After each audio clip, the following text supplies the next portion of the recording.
এক রাজার এক চাকর ছিল। চাকরটা সব সময় যে কোনো অবস্থাতেই রাজাকে বলতো, রাজামশাই কখনো মন খারাপ করবেন না, কেননা আল্লাহ যা করেন তার সব কিছুই নিখুঁত ও সঠিক। একবার রাজা সেই চাকর সহ শিকারে যেয়ে নিজেরাই এক হিংস্র প্রাণীর আক্রমণের শিকার হলো। রাজার চাকর সেই প্রাণীকে মারতে পারলেও ততক্ষণে রাজা তার একটা আঙ্গুল হারালো। রাগে যন্ত্রণায় ক্ষোভে রাজা ক্ষিপ্ত হয়ে চাকরের উদ্দেশ্য করে বললেন, আল্লাহ যদি ভালোই হবেন তাহলে আজকে শিকারে এসে আমার আঙ্গুল হারাতে হতো না। চাকর বলল, এত কিছুর পরও আমি শুধু আপনাকে এটাই বলবো, আল্লাহ সবসময় ভালো ও সঠিক কাজই করেন, কোনো ভুল করেন না।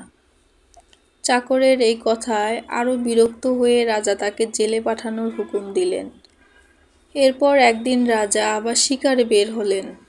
এবার তিনি একদল বন মানুষের হাতে বন্দী হলেন।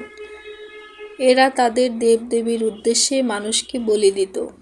রাজাকে বলি দিতে যেয়ে তারা দেখল যে রাজার একটা আঙ্গুল নেই। তারা এমন বিকলাঙ্গ কাউকে তাদের দেবতার উদ্দেশ্যে উৎসর্গ করতে রাজি হলো না। তাই তারা রাজাকে ছেড়ে দিল। প্রাসাদে ফিরে এসে তিনি তার সেই পুরনো চাকরকে মুক্ত করে দেওয়ার হুকুম দিলেন।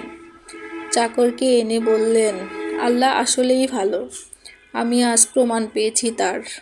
আমি আজ প্রায় মরতেই বসেছিলাম, কিন্তু আঙ্গুল না থাকার কারণে প্রাণ নিয়ে ফিরে আসতে পেরেছি। তবে আমার একটা প্রশ্ন আছে, আল্লাহ ভালো এটা তো বুঝলাম, কিন্তু তাহলে তিনি আমাকে দিয়ে তোমাকে জেলে পুরলেন কেন? চাকর বলল, রাজামশাই, আমি যদি আজ আপনার সাথে থাকতাম তাহলে আপনার বদলে আজ আমি কুরবান হয়ে যেতাম। আপনার আঙ্গুল ছিল না, কিন্তু আমার তো ছিল। কাজেই আল্লাহ যা করেন সেটাই সঠিক, তিনি কখনো কোনো ভুল করেন না।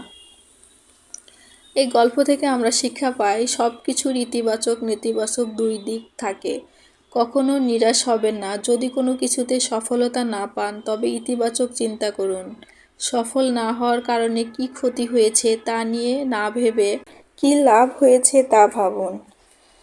তাহলে আর জীবনের কোনো অপ্রাপ্তি থাকবে না। গল্পটি যদি ভালো লেগে থাকে তাহলে চ্যানেলটি সাবস্ক্রাইব করবেন। এতক্ষণ আমার ভিডিও দেখার জন্য অসংখ্য ধন্যবাদ। সবাই ভালো থাকবেন, সুস্থ থাকবেন। আল্লাহ হাফেজ।